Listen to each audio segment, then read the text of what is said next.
Vamos a comenzar la semana hablando de un tema que nos ha tenido a la expectativa en los últimos días. Nos referimos a las condiciones del clima, que para muchas familias se convirtió en una situación de emergencia.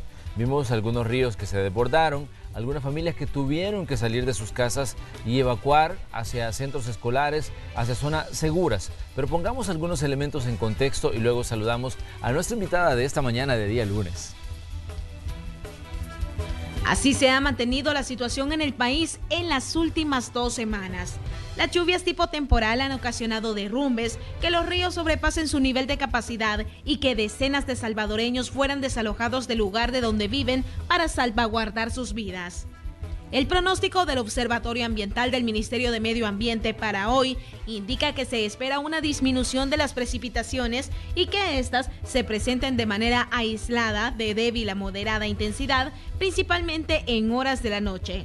Además, dice que se observan circulaciones anticiclónicas que permiten el ingreso de poca humedad al país. La pregunta es, ¿continuará o no la situación de las lluvias en los próximos días? En otro tema, recientemente el Ministerio de Medio Ambiente y Recursos Naturales presentó el Inventario Nacional de Bosques de El Salvador, elaborado por la firma extranjera Bielka, en el que se revela que en el país existe una masa forestal del 37.9%. Es decir, que El Salvador cuenta con 624.376 hectáreas de bosque, a las que se suman 174.376 hectáreas de cafetales bajo sombra. Es decir, entre ambos alcanzan 799.209 hectáreas. La ministra de Medio Ambiente, Lina Paul, dice que esta cifra no es mala para un país que solo cuenta con 21.000 kilómetros cuadrados y una población que supera los 6.5 millones de habitantes. Pero si hablamos de los recursos naturales y de cómo se administran, es importante recordar que en la Asamblea Legislativa continúa en discusión la aprobación de la Ley General del Agua. Hasta la fecha, temas como la falta de acuerdo para la elección de magistrados de la Corte Suprema de Justicia, el estudio del presupuesto general de la Nación y ahora la próxima elección del nuevo fiscal general de la República y por supuesto el evento electoral del próximo año, pareciera que han sacado de agenda la discusión de la Ley del Agua, misma que organizaciones sociales y civiles han exigido insistentemente que se apruebe. Pero para hablar sobre estos y otros temas, esta mañana damos paso a la entrevista de Hechos AM. ¡Comenzamos! Así es, saludamos con mucho gusto a la señora ministra de Medio Ambiente y Recursos Naturales, Lina Paul, a quien nos agrada que nos acompañe en el día lunes. Señora ministra, bienvenida. Muchísimas gracias, Manuel, y muy buenos días y ojalá un muy buen inicio de semana para todos ustedes. Ministra, muchos nos preguntamos cuáles son las proyecciones en cuanto a clima que podríamos esperar para los próximos días. Ya vimos la semana anterior una situación de emergencia por lluvias que tal vez no fueron así tan intensas, pero por las condiciones de vulnerabilidad en las que viven muchas familias, pues esto se convirtió en un problema para ellos. Pero, ¿qué podríamos esperar? ¿Qué información maneja el Ministerio de Medio Ambiente sobre esta temporada de lluvias 2018 que todavía no ha terminado? No, efectivamente, Vicente, que nos trajo mucha lluvia, ya está alejado, bastante alejado del territorio nacional. Esto era lo que nos estaba provocando mucha humedad que venía al territorio. Ahora, en realidad, por lo menos lunes y martes, vamos a tener incluso presencia de algunos vientos. Tenemos una cuña anticiclónica, decimos nosotros, pero en realidad es como una fuerza que está en contra de la humedad y que nos va a traer a nosotros cielo bastante limpios y menos lluvia, mucha menos lluvia. Vamos a tener algunas lluvias aisladas, pues todavía estamos en periodo de transición al periodo seco, todavía estamos en lo que llamamos invierno y vamos a tener algunas lluvias aisladas, pero nada que nos cause mucho daño. A partir del miércoles sí empezamos a ver otra vez humedad en el territorio. Vamos a ver algunas lluvias un poco mayores de las que vamos a tener este día, lunes y martes, pero es importante que tengamos este descanso de estos 2 días para que el suelo esté mucho menos saturado de lo que está ahora. Hace quizás ya 10 años, cuando usted tomaba la cartera de Medio Ambiente y Protección Civil también, que trabaja en coordinación con ustedes, la palabra vulnerabilidad era una situación que estaba muy presente. Entonces, y decíamos, ¿qué tanto ha mejorado El Salvador en mejorar las condiciones que en determinado momento se convierten en una emergencia? Porque los salvadoreños de pronto seguimos, digamos, estableciéndonos en las riberas de los ríos, estamos talando todo los árboles y todo esto, pero ¿qué tanto ha mejorado las condiciones de El Salvador en cuanto al tema vulnerabilidad, ministra? Bueno, en realidad, efectivamente, este fue un tema de muy alta prioridad desde el gobierno del presidente Funes y ahora, sobre todo, en el gobierno del presidente Sánchez Serén. En realidad, nosotros nos enfrentamos a un casi primer día de gobierno, debo decir, en realidad fueron dentro de los primeros meses, un informe que entregó Naciones Unidas, UNCTAD se llama la Organización de Naciones Unidas, que lo entregó y que nos posicionaba en el país más vulnerable del mundo, de acuerdo a ese informe. La verdad es que para nosotros, bueno, eso fue una noticia que nos cayó completamente encima, casi iniciando el gobierno. De ahí que decidimos que este sería un tema prioritario.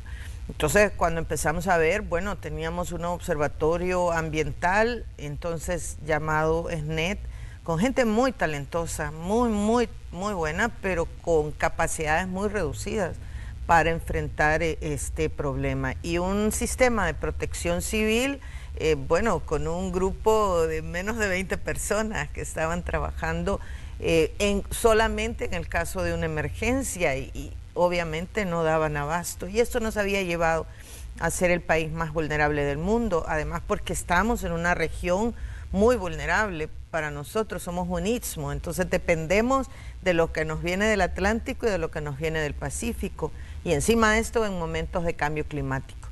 Bueno, nosotros lo primero que hicimos en el Ministerio de Medio Ambiente fue fortalecer las capacidades de observación del clima, y creamos lo que ahora se conoce como el Observatorio Ambiental.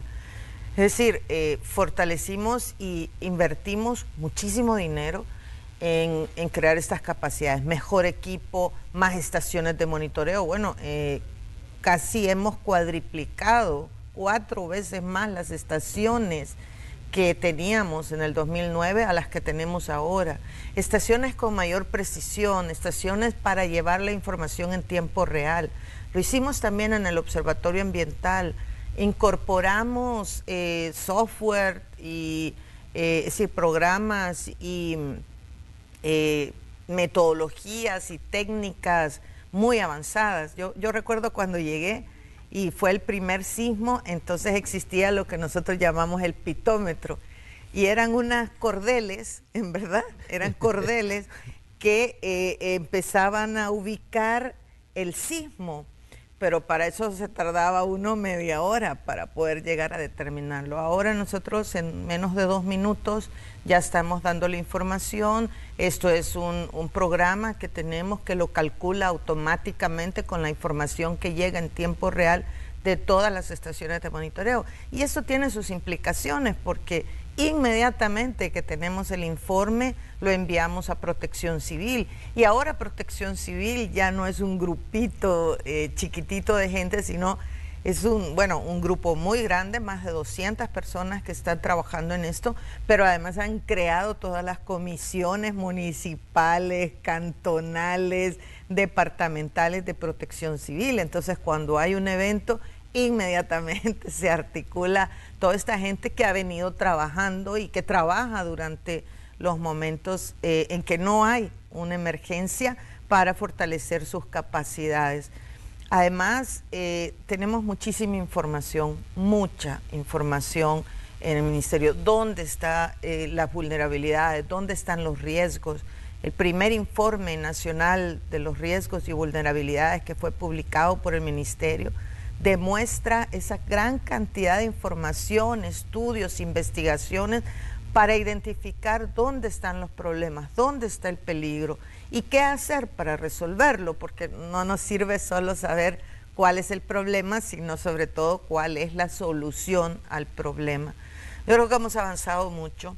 Sin embargo, el reto es enorme. Somos, como digo, y de acuerdo al informe del grupo de científicos del mundo que trabajan los temas del cambio climático, el IPCC, la región más sensible al cambio climático del trópico. Entonces tenemos que seguir trabajando muy duro para ir, digamos, resolviendo todas estas vulnerabilidades en el país. Para nosotros como medio de comunicación también queremos decirlo, y decirlo claramente, aprovechando que está la ministra acá, de que el Ministerio de Medio Ambiente se ha convertido también en una fuente inagotable de información, porque de pronto ocurren sismos y nosotros recurrimos inmediatamente a ellos, a buscar los datos, a buscar las explicaciones, y siempre hemos tenido pues una buena fuente de información de parte del Ministerio. Pero, ministra, usted mencionaba un término, una situación que me parece a mí que es tan real, lo del cambio climático. El Salvador venía de un largo periodo de sequías, de pronto viene una lluvia y la lluvia también nos genera muchos problemas.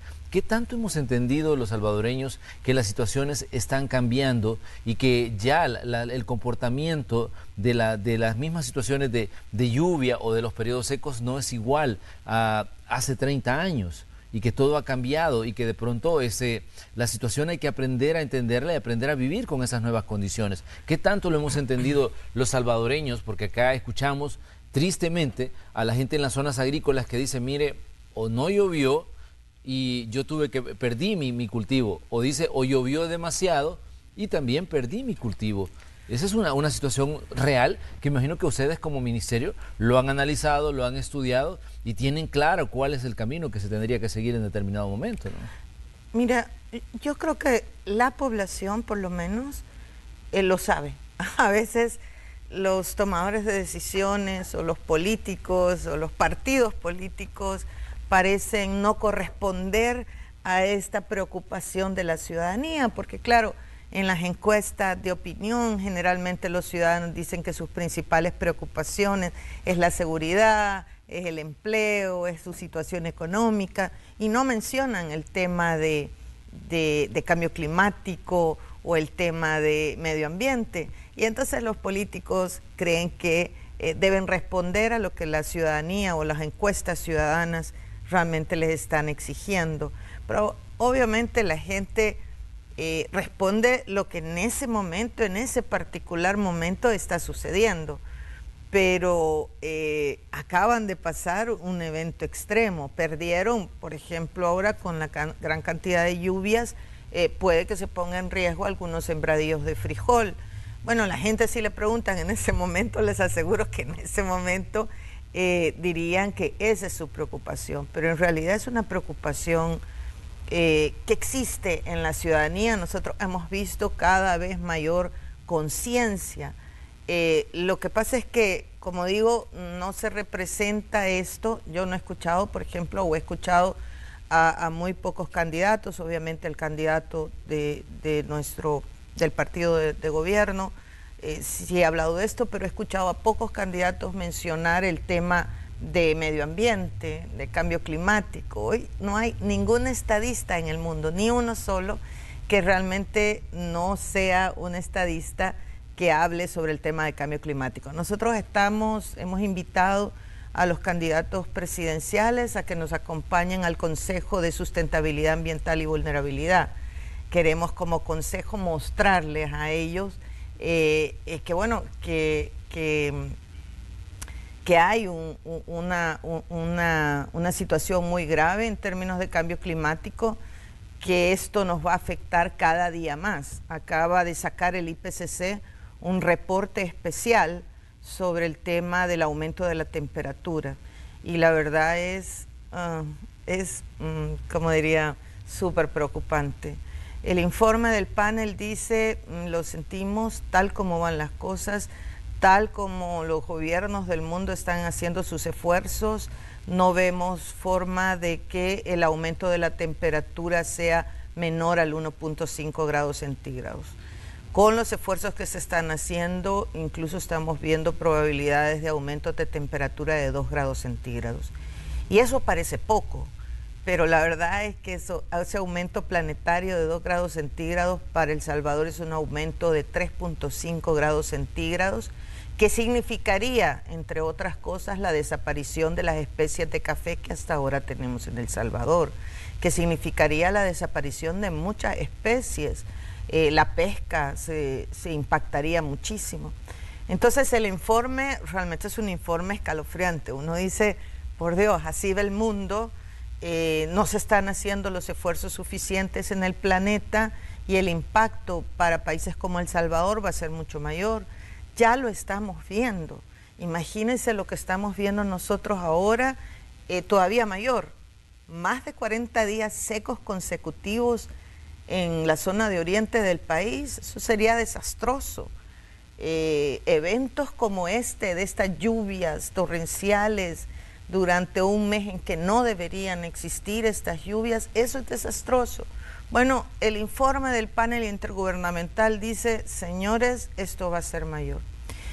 Este año se dio el Premio Nobel de Economía a 2 economistas que trabajan el tema de cambio climático y variables macroeconómicas, variables de crecimiento económico. Porque lo interesante de los trabajos de estos 2 científicos es que han relacionado esto y han dicho, señores, es que ya es un tema de crecimiento económico, ya es un tema de desarrollo social. O hacemos algo ahora o realmente los países, y muchos países, no van a tener viabilidad económica, no van a poder crecer económicamente, no van a poder generar empleo, van a tener situaciones de violencia a raíz de la falta de los recursos naturales. Entonces, nosotros esperamos que esto realmente se entienda de mejor forma por los tomadores de decisiones, por un siguiente gobierno, ojalá cualquiera que este sea, cualquiera que los ciudadanos decidan cuál sea un gobierno que dé seguimiento a lo que se ha hecho en el tema de reducción de la vulnerabilidad, de determinación de esto, porque esta agenda nos puede llegar a impactar más de lo que ya nos está impactando ahora. Ministra, hay una cantidad de situaciones que están ocurriendo, ya lo planteábamos nosotros en la nota de entrada, y decíamos que hay temas tan importantes como el tema de la ley de agua en El Salvador, y hemos visto que en este momento la discusión ha pasado a un plano de incertidumbre, porque no se sabe qué va a pasar, digamos, con una normativa tan importante. Y ahí podemos ver cómo a veces los tomadores de decisiones, realmente los temas como estos no son prioridad en las agendas. ¿Qué piensa usted, ministra, sobre esta situación que ha estado ahí, que en determinado momento le han llamado a usted, venga, ministra, y explíquenos, y de pronto usted se imagina, esto va a avanzar, y de pronto, pues, otra vez caemos en ese letargo que nos tiene por años y años y años esperando, pues, una ley del agua? No, efectivamente, yo creo que es eso. O sea, nadie niega que necesitamos magistrados, ¿verdad? Nadie niega eso, son fundamentales para el país. Pero yo quisiera que comprendiéramos la gravedad de llegar algún día a no poder hacer esto, a quedarnos sin agua. Y realmente lo va a pasar, o sea, ya está pasando, ya no es un tema de la película esta Mad Max, que me gusta mucho, por cierto, ya no es un tema de ciencia ficción. Ya hay una primera ciudad que está luchando, está haciendo extraordinarios esfuerzos por revertir esa situación de quedarse sin agua, una ciudad sin agua. Ciudad del Cabo. Ciudad del Cabo, una ciudad sin agua, iba a pasar. O sea, están haciendo todos los esfuerzos por extender el plazo, pero con unas restricciones extraordinarias, unas restricciones de agua extraordinarias. Va a pasar. Nosotros creemos que esto no va a pasar. Pues, señores, va a pasar. Entonces, nosotros necesitamos una institucionalidad antes de que pase. El Salvador todavía tiene enormes posibilidades. Es un país, pero además agradecidísimo en sus recursos naturales. Pero si no tenemos una institucionalidad que vele por el recurso, quién sabe cuánto tiempo vamos a estar así. Muy bien, vamos a hacer una pequeña pausa comercial y regresamos con esta interesante conversación con la señora ministra de Medio Ambiente, Lina Pohl, porque hay temas también que están formando parte de las agendas informativas. Un fondo de 127 millones para atender a agricultores, también el inventario de bosques de El Salvador. ¿Qué dice? ¿Qué tan importante es que una buena parte del territorio salvadoreño todavía sean zonas boscosas? Vamos a hablar de esto con la señora ministra cuando regresemos de la pausa.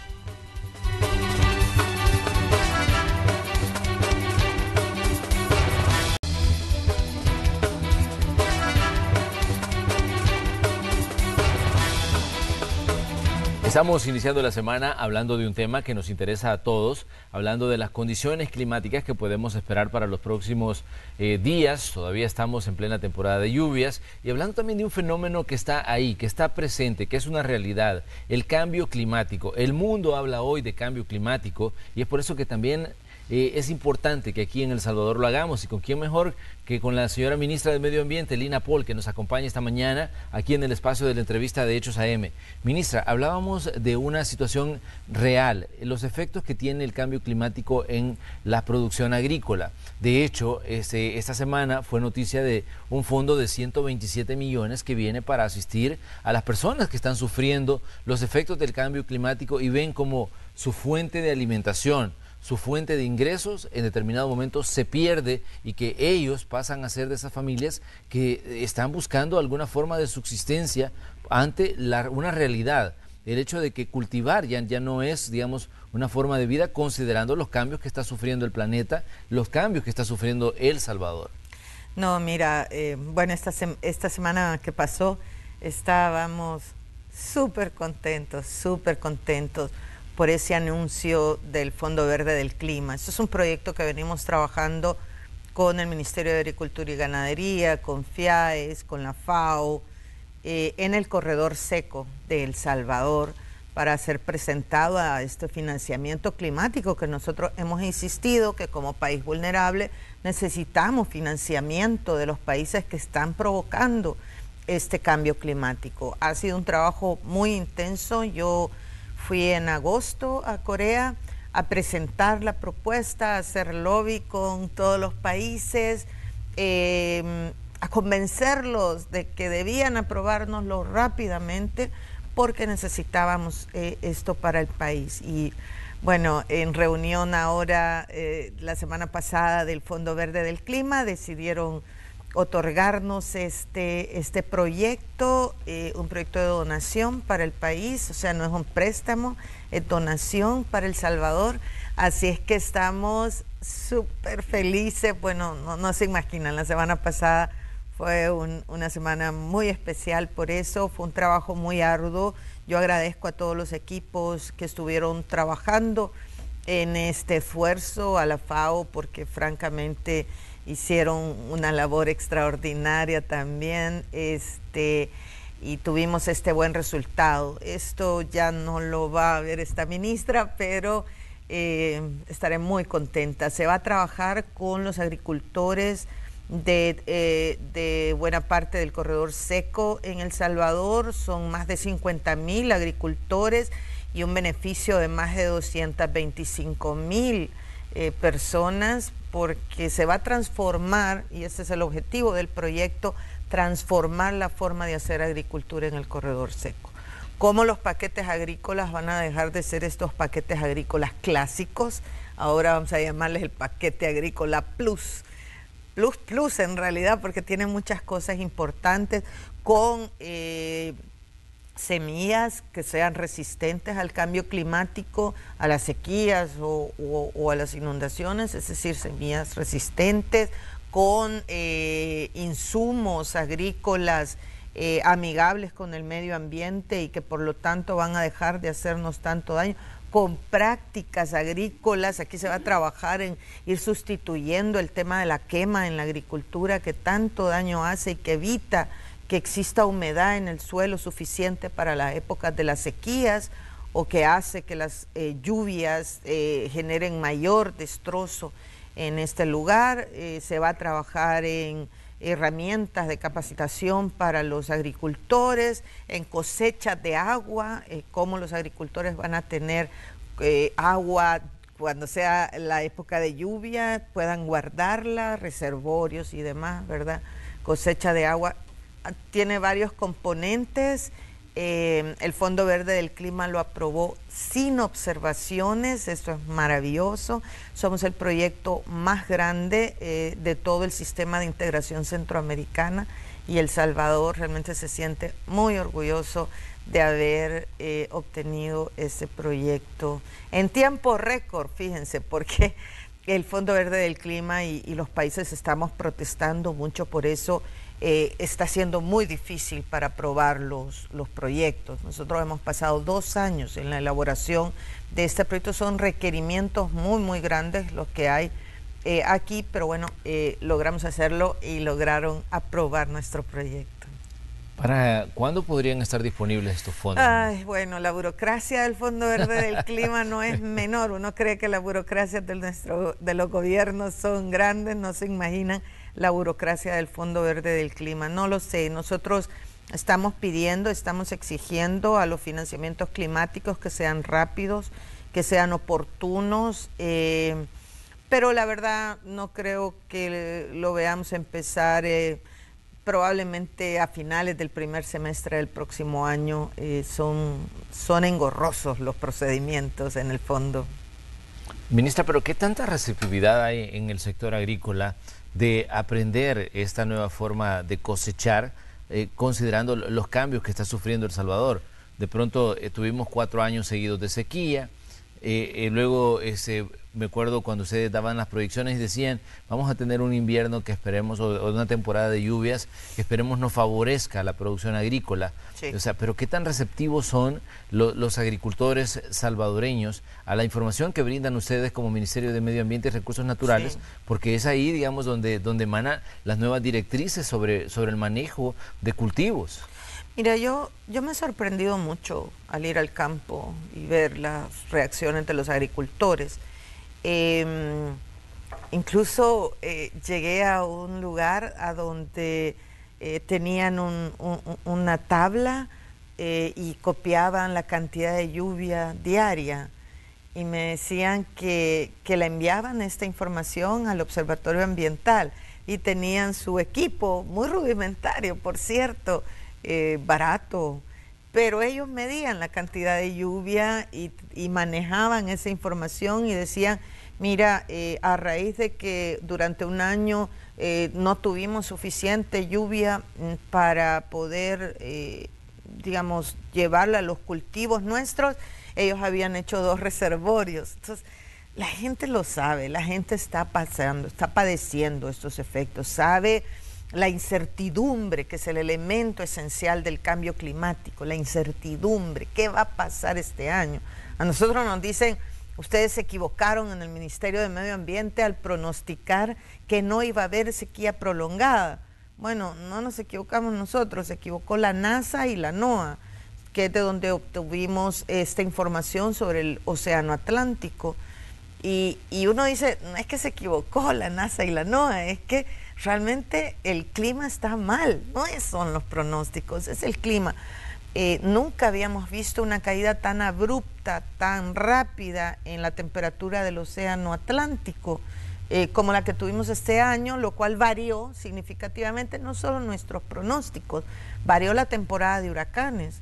Bueno, el Centro Nacional de Huracanes de los Estados Unidos puso un pronóstico en abril, tuvo que cambiarlo en el mes de junio y lo va a tener que cambiar ahora porque pasó otra cosa diferente. Ese es el cambio climático, la incertidumbre, ¿qué va a pasar este año? Eventos extremos, romper récords históricos, que pasen cosas que antes no sabíamos que iban a pasar. Entonces los agricultores están abiertos. Nosotros ahora con este programa estamos muy contentos porque se va a atender el corazón del problema, que es el corredor seco, ¿verdad? Estos municipios que año con año están padeciendo los impactos y los efectos del cambio climático y que ahora van a ser realmente atendidos. Y yo sí creo, por lo que he visto, que los agricultores lo van a tomar a bien, que van a hacer esta transformación, se les va a ofrecer, ya ahora no es solo decírselos, porque el problema antes era, bueno, cambien, ¿verdad? Pero esto tiene un costo para ellos, esto no es fácil. Ahora tenemos financiamiento para poder llegar a esos 50.000 agricultores y hacerlos cambiar. Y vamos a seguir trabajando. Ya de hecho estamos, no nos sentimos satisfechos. Ya estamos por presentar un segundo proyecto al Fondo Verde del Clima, que hemos tenido un año más o menos elaborándolo para el tema del café. Esto con el Banco Interamericano de Desarrollo. Entonces vamos a llevar este proyecto y vamos a seguir llevando proyectos al Fondo Verde del Clima, y según nos dijeron en el Fondo Verde del Clima, eran muy buenos proyectos los que estaba enviando El Salvador, y además El Salvador ha cumplido con todos los requisitos. Acabamos de entregar nuestra tercera comunicación de cambio climático, hemos hecho nuestras contribuciones, o sea, hemos sido, digamos, alumnos obedientes y responsables y bien portados. Entonces hemos cumplido con todos los requisitos del Fondo Verde del Clima, y nosotros siempre hemos insistido que debemos hacerlo precisamente para tener el financiamiento adecuado. Hace unos días o hace unas semanas quizás hablábamos del fenómeno del Niño, que si nos afectaba el fenómeno del Niño, que si qué tan probable era. Ministra, con la información que ustedes tienen hoy, en ya casi finales de octubre de 2018, ¿qué decir sobre este fenómeno que generalmente pues también se convierte en un problema para la vida de los países? Bueno, en realidad esta información, tanto del fenómeno del Niño, que significa anomalías en la temperatura del Océano Pacífico, como las anomalías en la temperatura del Océano Atlántico, son mediciones que hacen las instancias como la NASA, la NOAA y otros de los Estados Unidos. Y ellos mantienen el 70% de probabilidad de fenómeno del Niño, que significaría reducción de lluvias. El fenómeno del Niño nos trae sequía, y mantienen un 70% de probabilidades para el fenómeno del Niño a partir del próximo año. Eso es algo a lo que obviamente tenemos que estar preparados. Nosotros dentro del Ministerio de Medio Ambiente y también el Ministerio de Agricultura hemos creado el sistema de monitoreo agroclimático. Son estaciones de monitoreo que miden humedad en el suelo, en la hoja, y que dan información oportuna para poder el próximo año decir inicien la siembra o no. Ministra, también hay otro elemento importante. Ustedes presentaban el tema del inventario de los bosques y decían, miren, el 38% todavía del territorio salvadoreño son zonas boscosas. ¿Esto qué significa? ¿Es bueno para nosotros? ¿Hay que trabajar más todavía en la conservación? ¿Hay que ampliar esa zona boscosa? ¿Qué significa para ustedes como medio ambiente encontrar este dato en un estudio que se presentaba recientemente? Mira, no estamos mal, no estamos extraordinariamente bien. Hay países, digamos, en América Latina, el promedio andará alrededor del 46% de superficie del territorio, que es lo ideal, o sea, la mitad al menos del territorio. Lo interesante es que este 38% no está mal. Nosotros creímos, siempre estaba esta visión de solo tenemos 2% de los bosques, de la superficie del territorio con bosque, somos el país más deforestado de América Latina. El inventario forestal nos permitió también hacer los análisis a través de las imágenes LIDAR y de imágenes de satélite año por año. Y lo que hemos visto es que este es un bosque joven que del 2003 hasta ahora hemos incrementado 3 veces más de lo que hemos perdido en bosque. O sea, el esfuerzo que se ha hecho es un esfuerzo reciente y un esfuerzo bastante satisfactorio, pero hay que seguir, o sea, hay que seguir haciéndolo. Por favor, que no se interprete como tenemos suficiente bosque, podemos hacer todo lo que querramos con ese bosque. De ninguna manera. Todavía nos falta llegar al menos al promedio de América Latina, que es el 47%, y tenemos que realmente hacer los esfuerzos para que este bosque joven continúe, ¿verdad? Que los esfuerzos que se han hecho en los últimos años, más o menos en los últimos 10 años, realmente no se pierda. Muy bien, ministra, queremos agradecerle que ha venido a conversar con nosotros, como siempre, información muy importante que maneja el Ministerio de Medio Ambiente y Recursos Naturales y que nosotros se las ponemos a disposición a través de este espacio y en conversaciones como la de este día, la de este lunes con la señora ministra de Medio Ambiente. Gracias por estar aquí. No, a ustedes, por favor. Y por favor, el tema ambiental los necesita a todos ustedes. Deje de tirar la basura a la calle. Eso es lo que ha provocado muchas de las inundaciones que hemos visto ahora. No se vale. Usted puede contribuir. Bueno, con ese mensaje nosotros cerramos el espacio de la entrevista. Le agradecemos a usted su sintonía y le invitamos también a que continúe con nosotros porque tenemos más de Noticiero Hechos AM en este día lunes.